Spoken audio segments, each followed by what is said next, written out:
Sebut Ganjar Pranowo, the next president. Seberapa besar peluang Sandiaga Uno untuk bisa menjadi cawapres Ganjar? Untuk membahasnya, kita sudah bergabung bersama Rumah Pemilu, ada Direktur Eksekutif Parameter Politik Indonesia, ada Mas Adi Praitno. Selamat sore Mas Adi.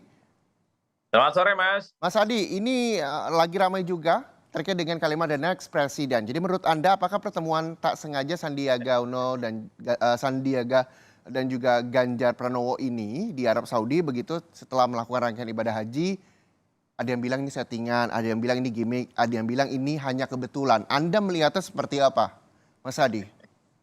Ya terlepas dari itu, saya kira pertemuan ini nggak mungkin kebetulan. Pasti ada komunikasi sebelumnya, karena kan ibadah haji itu kan crowded, padat ya. Di tengah kelowongan-kelowongan itu tentu Pak Sandi dan Pak Ganjar saling berkomunikasi dan bertemu sama satu sama yang lainnya. Saya kira tidak ada soal dalam konteks itu. Nah yang kedua, dalam tradisi Islam, pernyataan Sandiaga Uno itu semacam doa Ya. dan harapan yang cukup positif gitu ya, karena disertai kalimat insya Allah. Insya Allah itu artinya jika Allah menghendaki, Mhm. maka the next presiden di 2024 itu adalah Ganjar Pranowo. Ini adalah doa yang baik dan harapan-harapan yang saya kira disampaikan Sandi di bulan yang cukup spesial bagi umat Islam yang melaksanakan ibadah haji. Nah, yang ketiga, Mas, yang menarik ini tentu bahasa komunikasi politik Sandiaga Uno untuk selalu memantapkan dirinya sebagai orang yang dinilai paling pantas, paling layak dibandingkan nama-nama yang lain untuk bisa bersandingan dengan Ganjar Pranowo di Pilpres di 2024 yang akan datang. Mhm. Karena apapun judulnya, Sandi ini sudah diumumkan oleh P3 sebagai kandidat cawapres yang diusulkan kepada PDIP untuk bisa berdampingan dengan Ganjar Pranowo. Kalau ditanya tentang berapa besar potensi Sandi bisa menjadi pendamping Ganjar, tentu cukup besar. Argumennya sederhana, dari segi popularitas dan elektabilitas saya kira memang Sandi ini menempati posisi yang cukup penting ya dalam survei-survei yang kita lakukan. Sandi elektabilitasnya bagus, jadi kalau disimulasikan berpasangan dengan Ganjar, relatifly menambah elektabilitas Ganjar secara signifikan. Yang kedua, Sandiaga Uno itu diusung oleh partai politik P3 namanya, yang saat ini dua kakinya berada di PDIP mengusung Ganjar. Dalam konteks itulah kemudian Sandi bersama P3 relatifly jauh lebih diunggulkan ketimbang nama-nama lain yang disebut, ketimbang Erik, ketimbang Mahfud gitu ya, ketimbang siapa lagi, Hovifah dan seterusnya dan seterusnya. Karena Sandi diusulkan oleh partai politik pengusung Ganjar Pranowo. Nah, beda misalnya dengan Erik, sekalipun Erik juga bagus, tapi karena Erik belum ada partai yang berada di dalamnya, yang menjadi bagian dari koalisi pengusung Ganjar, relatifly agak sedikit di bawah dalam konteks itu kesempatannya.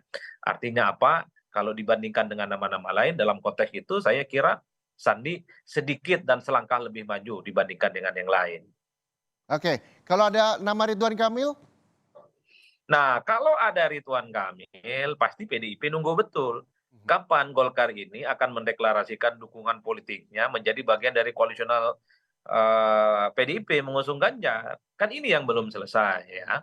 Kalau Golkar langsung mengumumkan bahwa capres di 2024 itu adalah Ganjar dan berada di dalam koalisi bersama PDIP, maka sangat mungkin nama Ridwan Kamil ini menjadi kompetitor yang cukup serius bagi Sandiaga Uno. Karena Ridwan Kamil juga punya nama besar, gubernur yang saat ini cukup populer dan digandungi oleh banyak orang, dalam simulasi survei, jika dipasangkan dengan Ganjar sekalipun, ya Ridwan Kamil juga bagus, bisa menambah elektabilitas Ganjar secara signifikan. Dan yang paling penting, Ridwan Kamil itu berasal dari partai politik yang saat ini perolehan pileknya runner up nomor 2. Nah ini yang saya kira kalau betul Golkar segera mengumumkan dukungan politiknya menjadi bagian dari pendukung Ganjar, maka tentu Ridwan Kamil menjadi saingan yang cukup serius bagi Sandi. Tapi satu hal menurut saya, Mas, kalau soal Ridwan Kamil, setahu saya sampai saat ini bahwa posisi capres dan cawapres di internal Golkar itu namanya Erlangga Hartarto, bukan Ridwan Kamil. Maka tidak mengherankan sebenarnya ketika nama RK disebut oleh PDIP sebagai orang yang potensial maju, Ridwan Kamil selalu mengatakan tegak lurus kepada keputusan partai di mana capres mereka itu namanya Erlangga Hartarto. Kecuali ya Munas Golkar memutuskan bukan lagi Erlangga Hartarto sebagai capres, maka di situ kemudian kesempatan politik RK bisa berdampingan dengan Ganjar, bergabung dengan koalisi PDIP cukup terbuka. Ya, jadi secara tidak langsung partai yang sudah mendukung kita ketahui untuk PDIP dan Ganjar sebagai calon presiden 2024 adalah P3 dan P3 mengusung Sandiaga Uno begitu. Untuk sampai sekarang kan Sandiaga Uno cukup besar menurut Mas Adi sebagai pendamping Ganjar. Walaupun Golkar dengan nama Ridwan Kamil juga belum secara eksplisit mengumumkan siapa kandidat yang diusung oleh Golkar begitu. Nanti apakah hanya RK yang bisa mengganjal populer atau kredibilitas dari Sandiaga Uno sebagai calon wakil presiden pendamping Ganjar misalnya nanti? Atau ada Ya nama lain Mas Adi? ada nama Erick Thohir juga yang punya nama besar. Apapun judulnya, Erick ini mulai populer, mulai digandrungi oleh publik, terutama sejak jadi ketua umum PSSI yang dinilai cukup fantastis dan cukup luar biasa. Termasuk misalnya kinerjanya di apa namanya di Kementerian BUMN. Tapi sampai saat ini kan belum ada partai politik yang secara definitif yang menjadi backingnya Erick Thohir untuk bisa maju. Ada kecenderungan bagi PDIP, kalau punya jagoan, berkoalisi dulu dengan PDIP, baru bicara tentang siapa sosok cawapres yang akan mereka usung. Oke. Jadi kalau Golkar tertarik misalnya mau mengusung nama Ridwan Kamil, bergabung dulu dengan PDIP, baru bicara dari hati ke hati apakah Ridwan Kamil menjadi salah satu nama yang layak menjadi nominator pendamping Ganjar. Begitupun dengan Erick harus memastikan partai backingannya yaitu PAN misalnya bergabung dulu dengan PDIP baru bicara tentang Erik sebagai salah satu orang yang juga potensial berdampingan dengan Ganjar. Itu kecenderungannya Mas, makanya